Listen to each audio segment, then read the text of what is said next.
हम सब भगवान के समूह शरण में बैठे हैं। भगवान का जब जन्म हुआ, उसके पहले गर्भ में आए तो रत्नों की बारिश हुई। जन्म हुआ, सारी दुनिया में शांति हो गई। फिर राजपाट किया,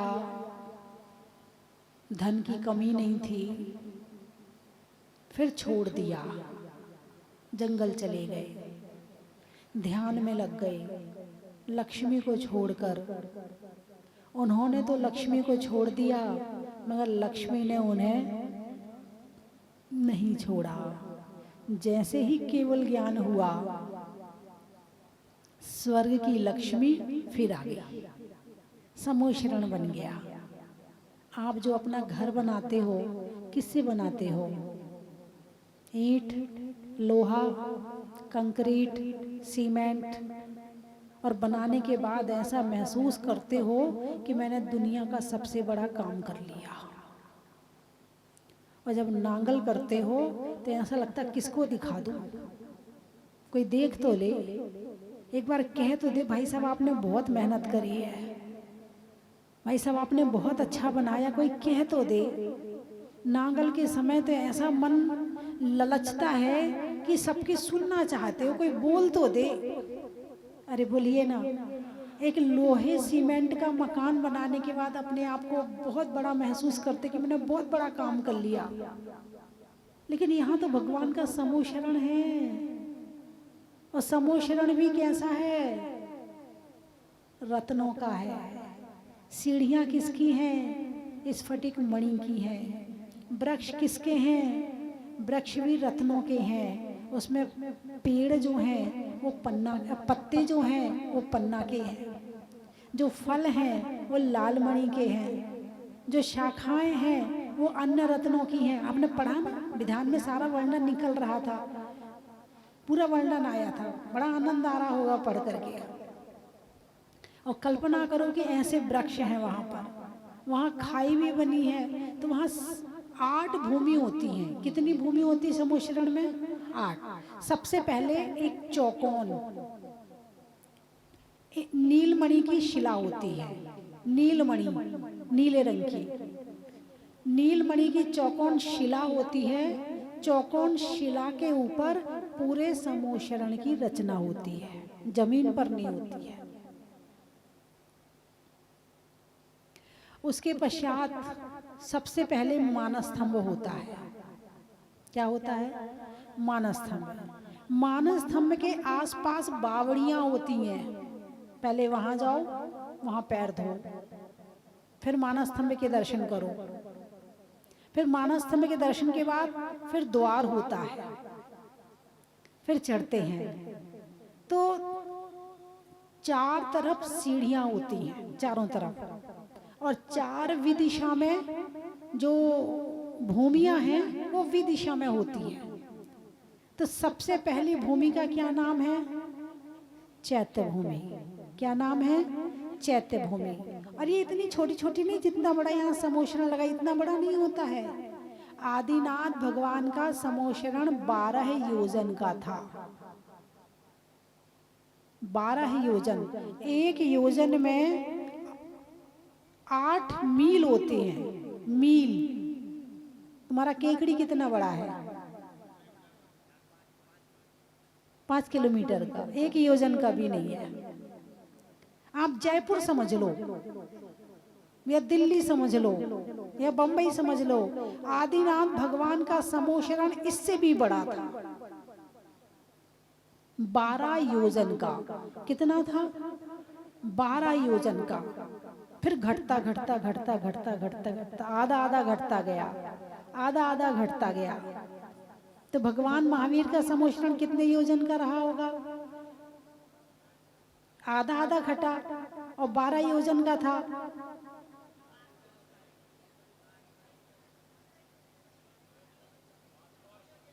पांच कोश का। कितना? 5 कोश का था। घटते घटते प्रश्न आया था अभी, माता जी, जब तीर्थंकर सारे बराबर हैं तो ये समोशरण छोटे क्यों हो गए? ये तो ये भी बराबर होने चाहिए। ये कौन सा काल चल रहा है, उत्सर्पणी की अवसर्पणी? अवसर्पणी। इसमें हर चीज घट रही है, आयु, हाइट, शक्ति, विशुद्धि, हर चीज घट रही है। तो ये काल का प्रभाव होता है कि इसमें हर चीज जब घटती है। तो तीर्थंकर आदिनाथ भगवान की हाइट कितनी थी? 500 धनुष, है ना? कितनी थी? फिर अगले तीर्थंकर की उससे कम, उससे कम, उससे कम। तो भगवान महावीर की हाइट कितनी थी? 7 हाथ की थी। तो इस तरह से सब चीज घटती हैं, तो समोशरण भी घटता चला जाता है ना? तो भगवान का समोशरण ये उपदेश महल है। क्या है ये? उपदेश महल है, ये सभा भवन है, ये भक्तों के आने के लिए, भगवान दिव्य ध्वनि सुनने के लिए उनकी सभा है ये। अब तीर्थंकर तो तीर्थंकर होते हैं और 24 ही होते हैं। तो तीर्थंकर का समोशरण लगता है। तो बाकी और जितने जीव केवल ज्ञान प्राप्त करते हैं, सामान्य केवली होते हैं, तो क्या उनका भी समोशरण लगता है? नहीं।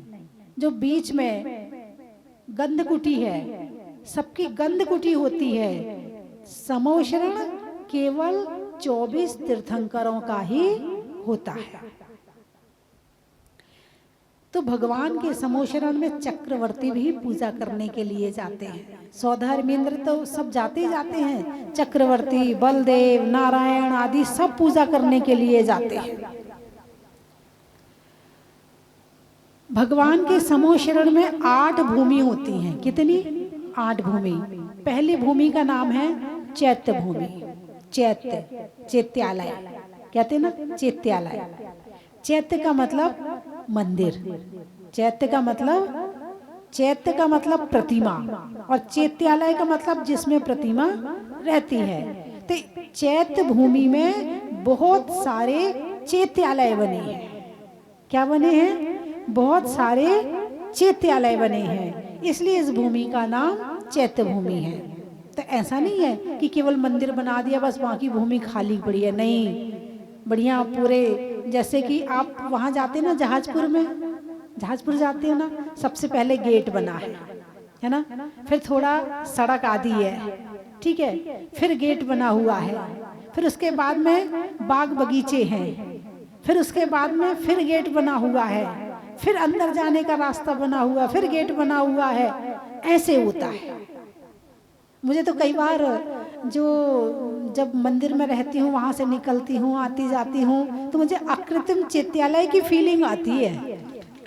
जहाजपुर में वहाँ पूरे इसी तरह से पेड़ लगे हुए हैं, है ना? देवता जाके कहीं मैदान में बैठ जाते हैं, कहीं पट्टियों में बैठ जाते हैं, कभी भगवान की पूजा करने चले जाते हैं। तो इस तरह से सारी व्यवस्था ऐसे मंदिरों में होती है। ऐसे चैत्यालय में जो वहाँ बने हुए, उनमें बिल्कुल पूरा ऐसा नहीं कि केवल मंदिर बना दिया, नहीं। पूरा पहले मंडप होता है, फिर उसके बाद में प्रसाद होता है, उसके बाद में फिर ऐसे अंदर जाके वेदी होती है। तो भगवान इतनी जल्दी नहीं मिल जाते हैं, पहले चलो फिरो। जब तक तुम्हारी जिज्ञासा पूरी नहीं बढ़ जाएगी, तब तक भगवान के दर्शन होने वाले नहीं है। और कहीं ऐसा ना हो कि तुम्हें ये बाहर की चीजें ललचा जाए, अरे कितना बढ़िया पेड़ है, अरे यहाँ तो फूलों के बगीचे हैं, चलो यहीं बैठ जाते हैं। नहीं, यदि अंदर में प्यास है तो बाहर की चीजें तुम्हें फिर लुभाने वाली नहीं है। और अंदर दर्शन करके आए हो, अब बैठ के ध्यान करना है, चलो बाहर बैठ जाओ खुली हवा में, अब वहां बैठ के ध्यान कर लो, है ना? तो इस तरह से चैत्य भूमि में वहां पर चैत्यालय बने हुए हैं। दूसरी भूमि का नाम है खातिका भूमि। स्टेप दिख रहे हैं ना, 1 स्टेप 2 स्टेप, तो ये तो बहुत छोटे छोटे, अपने पास में जगह ही इतनी, अपन कितना बड़ा बना सकते हैं, है ना? तो फिर दूसरी भूमि का नाम है खातिका भूमि। खातिका का मतलब है खाई। वहाँ खाई बनी है, और खाई भी ऐसी नहीं जैसे यहाँ की खाई होती है जिनमें काई लगी होती है, और टेढ़ी मेढ़ी होती है, नहीं, वहाँ बिल्कुल सीधी और नीचे और अंदर उसके रत्न जड़े होते हैं, ऊपर बिल्कुल साफ पानी भरा होता है। जब एकदम साफ पानी भरा हो और अंदर रत्न लगे हों तो उस खाई की सुंदरता कैसी होगी। अंदर से रत्नों की चमक आती है उस पानी में।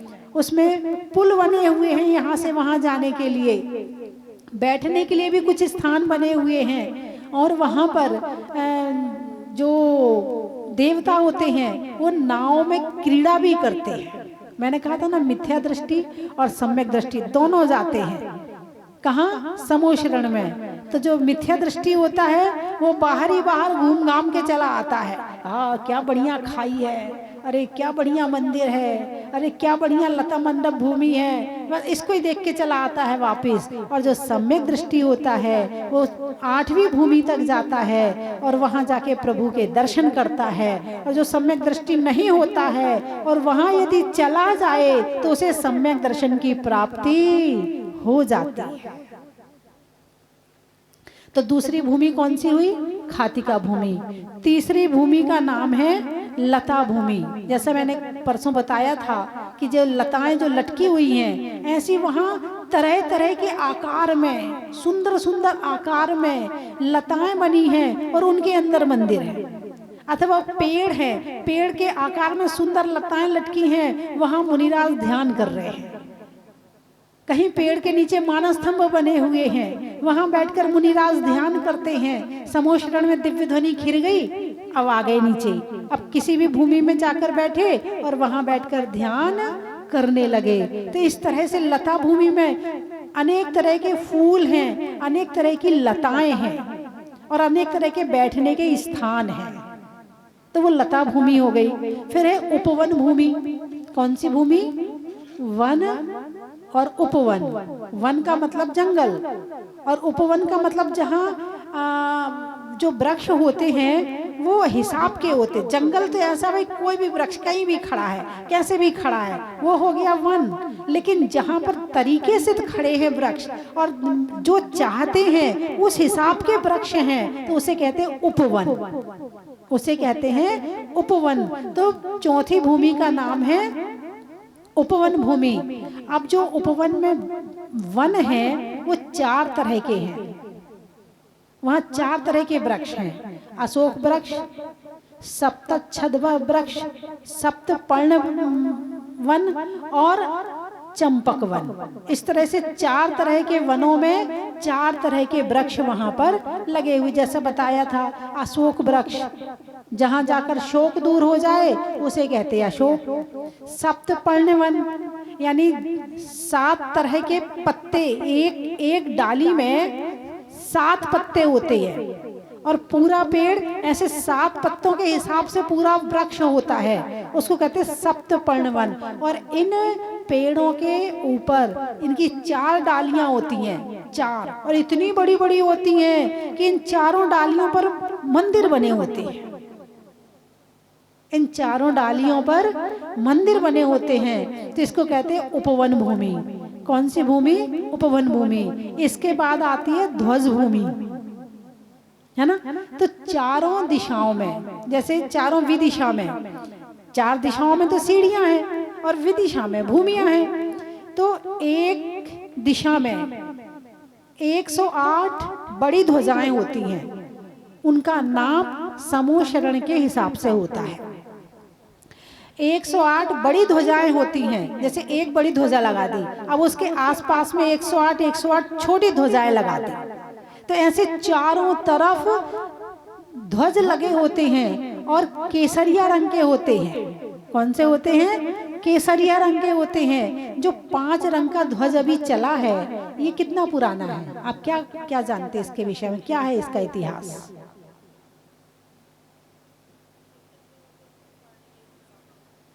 भगवान का, महावीर भगवान का 25वां जब निर्वाण महोत्सव मनाया था, तो उस समय पर आचार्य विद्यानंद जी ने नमोकार मंत्र के जो 5 रंग में जो ध्यान करने के लिए 5 रंग बताए हैं, उसका ये ध्वज बनवाया था। बाकी जो मूल हमारे यहाँ है वो केसरिया ध्वज ही है। कैसा है? केसरिया ध्वज ही है। ये तो बाद में अभी मुश्किल से 50 60 70 साल हुए होंगे पंचरंगी ध्वज को चलते हुए, है ना। तो इसको कहते हैं ध्वज भूमि। और जब चारों तरफ एक साथ इतनी सारी ध्वजाएं फर फर फर फर फर फर लहराती हैं, ऐसा सुंदर दृश्य लगता है, ऐसा अच्छा लगता है कि देखते रहो। फिर उसके बाद में आती है कल्प भूमि। कौन सी भूमि? कल्प भूमि।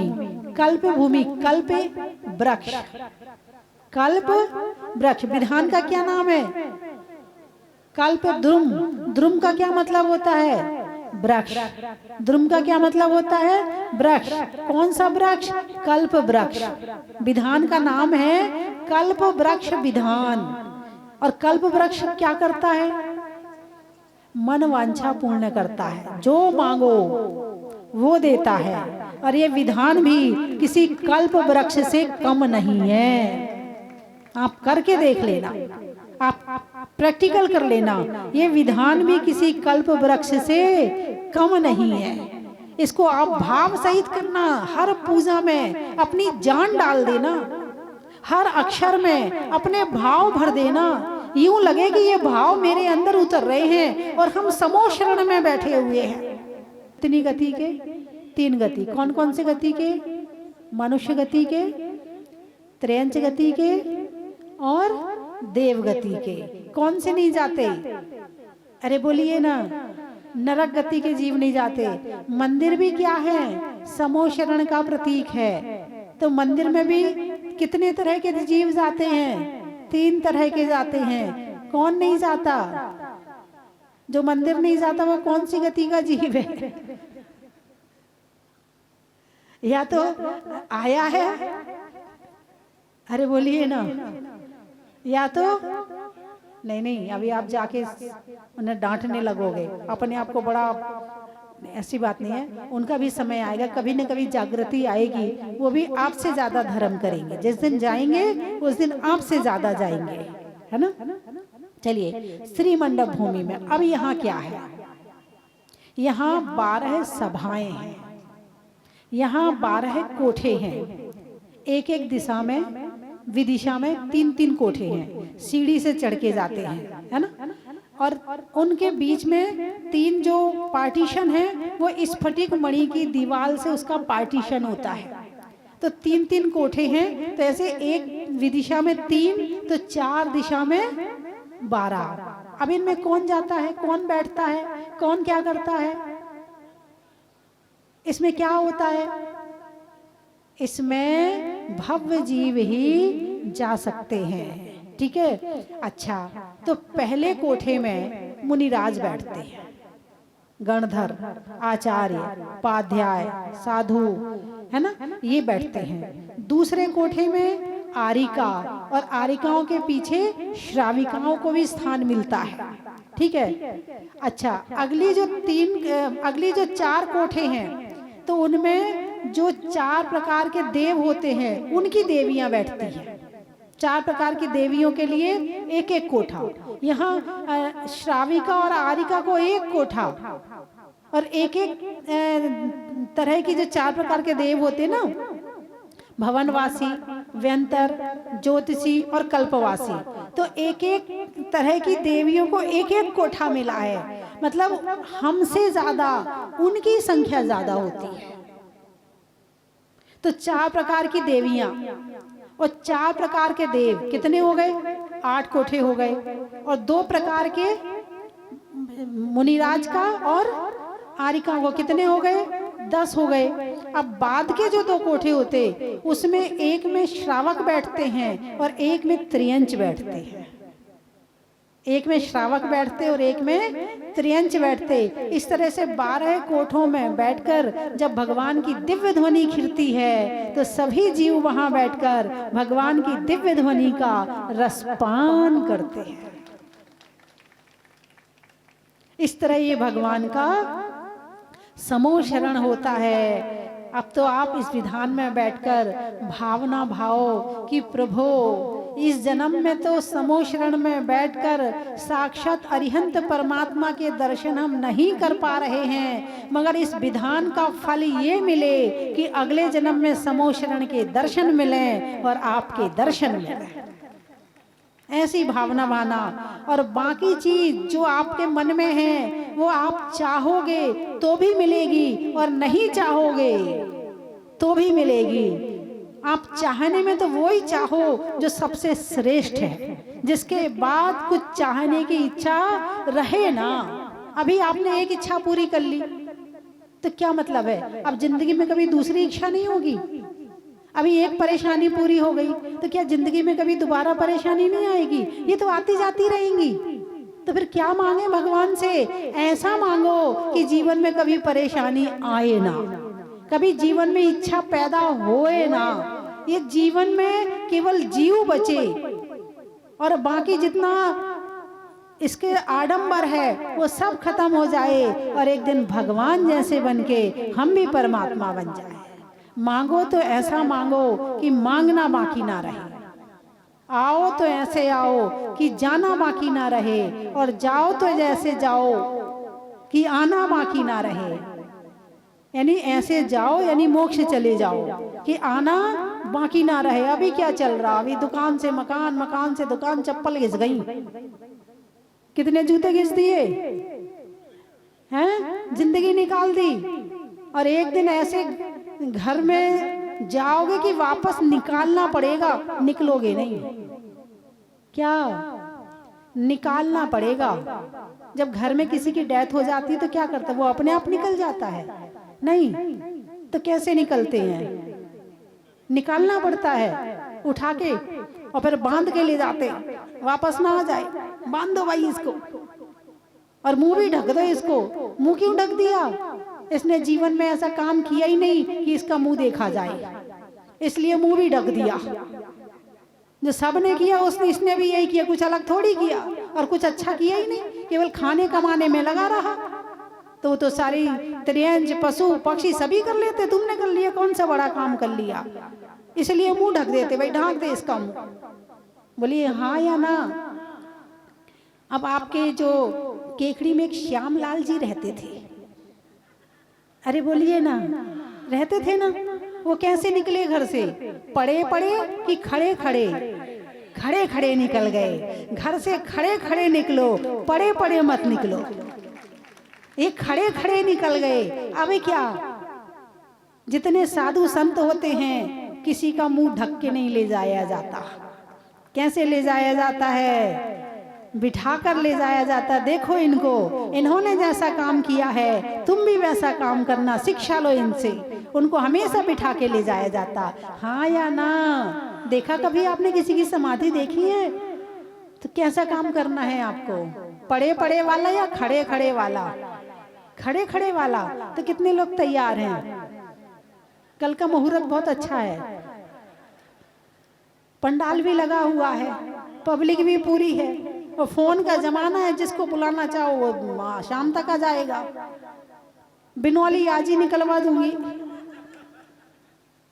समूह शरण भगवान का लगा हुआ है, आचार्य भगवान तैयार हैं। अब और क्या चाहिए आपको अपना भला खड़े खड़े करने के लिए? और मेहंदी का कार्यक्रम भी शाम को करवा दूंगी, हल्दी मेहंदी शाम को करवा दूंगी। और बोलो और क्या चाहिए अब आपको? नहीं माता जी, अब आप क्या, आपको पता नहीं, हमारा घर भी तो है, बच्चे भी हैं हमारे, हैं। मुस्कुराती सुबह शाम में ढली होती है, जिंदगी की पीठ पर मौत लिखी होती है, और बढ़ाना है कदम तो जल्दी जल्दी बढ़ाओ, वरना श्वासों की कोई गारंटी नहीं होती है। अभी महाराज जी बता रहे थे, बोले दीक्षा तो लेना था मेरे बड़े भाई को और ले ली मैंने। कुछ भाव बनाते रह जाते हैं, चलो कोई बात नहीं, फिर भी वो अपने श्रावक अवस्था का पालन अच्छे से कर रहे हैं। चलो मुनि नहीं बन पाए कोई बात नहीं है, मगर उनके श्रावक व्रतों के पालन में कहीं कोई कमी नहीं है, अपने श्रावक चर्या को पूर्ण अच्छी तरह से निभा रहे हैं। समय आएगा उनके भाव भी पूरे होंगे, और जो ऐसी भावना भाएगा जरूर उसके भाव पूरे होंगे। तुम भावना तो भाओ। और भगवान के समूह शरण में अभी बहुत अच्छी अच्छी पूजाएं आएंगी। अभी इसमें आएंगी कि इतने सारे मतलब मुनिराज भी होते, तो कितनी तरह के कौन कौन से मुनिराज होते हैं। जैसे कोई मुनिराज सर्वार सिद्धि गए हैं, तो उस तरह उन मुनिराजों की केवली, मतलब भगवान के समूह शरण में 7 प्रकार के मुनिराज होते हैं। कितनी तरह के? 7 प्रकार के। केवली होते हैं, शिक्षक होते हैं, शिक्षक मुनि यानी उपाध्याय, शिक्षक मुनि होते हैं, विक्रियाधारी होते हैं, है ना, और मन पर्याय ज्ञानी होते हैं, अवधि ज्ञानी होते हैं, और वादी होते हैं। ये 7 प्रकार के ऋषि। ऋषि ऋषि ऋषि जानते किसे कहते हो? नहीं जानते? जिनको रिद्धियां प्राप्त होती हैं उन्हें ऋषि कहते हैं। जो मन वचन काय की साधना करते हैं उन्हें साधु कहते हैं। जो मौन ज्यादा रहते हैं उन्हें मुनि कहते हैं। और नाम बताओ, मैं अर्थ बता दूंगी।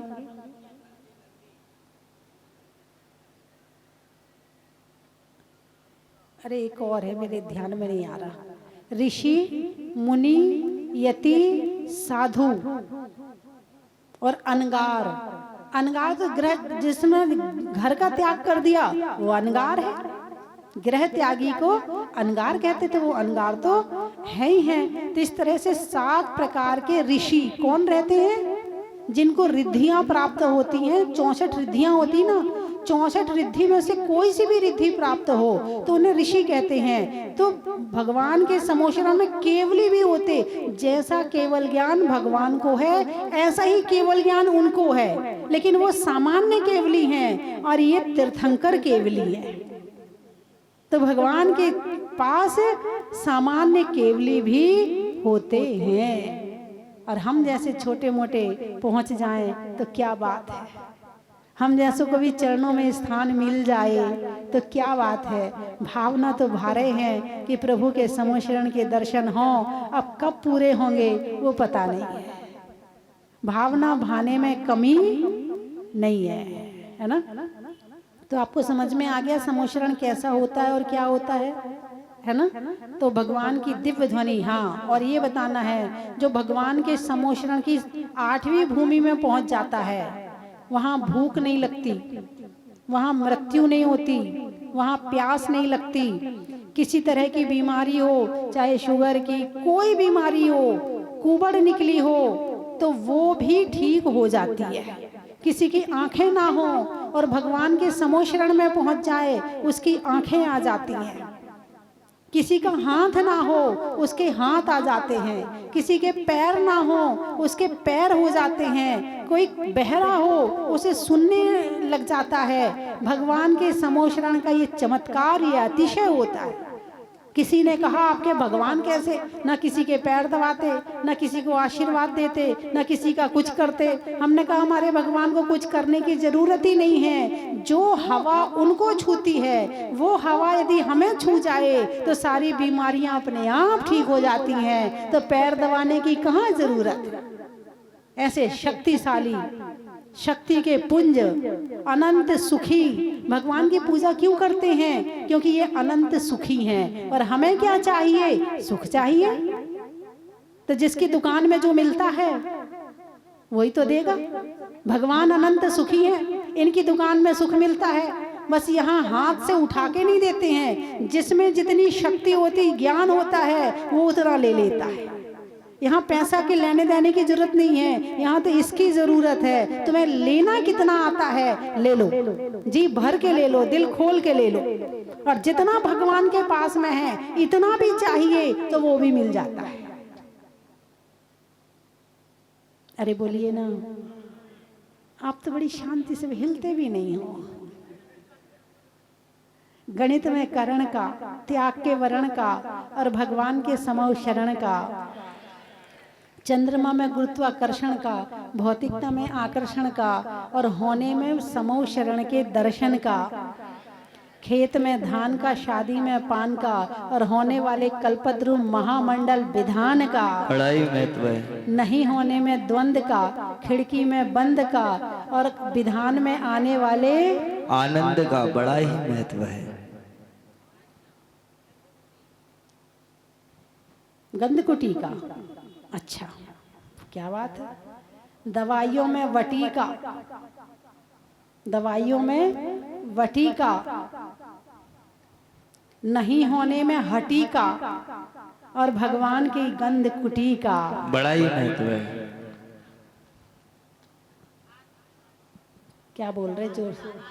आरिका का तुम बनाओगे, मैं क्यों बनाऊं? वो महत्व तो तुम बनाओगे, तुम्हारे लिए भी तो कुछ छोड़ू। बापी का, अनाज में मक्का का, गाड़ी में चक्का का, और भूमियों में वापिका का बड़ा ही महत्व है। अच्छा, चाय में कप का, करने में जप का, और भूमियों में श्री मंडप का बड़ा ही महत्व है। मानस थंब, हाथ में थंब का, इसको थंब बोलते हैं ना अंग्रेजी में, है? हाथ में थंब का, होने में नम्र का, और समोशरण में मानस थंब का बड़ा ही महत्व है।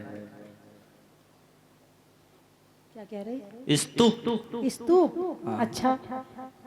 धरती पर भूप का, पानी के लिए कूप का, कूप यानी कुआं, पानी के लिए कूप का, और भूमियों में स्तूप का बड़ा ही महत्व है। और क्या याद आ रहा बोलो? ऋषि, अच्छा। किसान में कृषि का, रात्रि में शशि का, और समोशरण में 7 प्रकार के ऋषि का बड़ा ही महत्व है। सिद्धालय जाना है क्या? तारीख बताओ दीक्षा की। आगम में नय का, मनुष्य में वय का, और पहुंचने में सिद्धालय का बड़ा ही महत्व है। तो इस तरह से अनाज में दाने का, इनाम में पाने का, और सुंदर विधान में 4 चांद लगाने में आचार्य इंद्र नंदी जी, निपुण नंदी जी महाराज का बड़ा ही महत्व है। महाराज के आने से विधान में 4 चांद लग गए, आनंद आ गया, है ना? गर तू चाहे ओ बाबा मेरा काम हो जाए, ओ बाबा तेरे भक्तों में मेरा नाम हो जाए, ओ बाबा तेरे भक्तों में मेरा नाम हो जाए। गर तू चाहे ओ बाबा मेरा काम हो जाए, ओ बाबा तेरे भक्तों में मेरा नाम हो जाए।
कभी पर्वत सा वजन बढ़ाते हैं, कभी हल्के हो जाते हैं।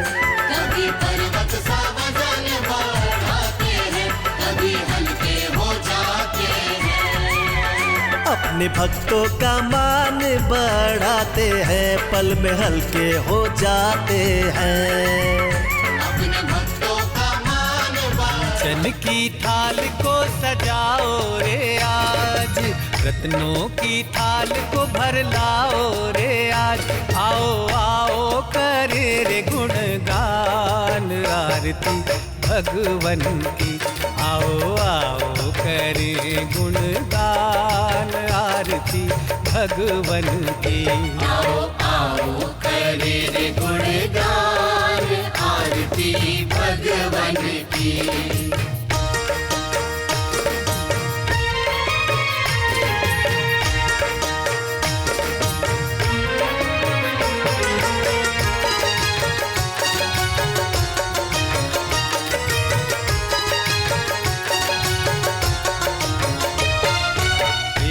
सुमित्र के राज दुलारे, माँ पद्मा जी के नैनों के तारे। पिता सुमित्र के राज दुलारे, माँ पद्मा जी के नैनों के तारे। राजगृही में जन्म लियो आप, राजगृही में जन्म लियो आप। आओ आओ मनाए खुशी आज आरती भगवन की। आओ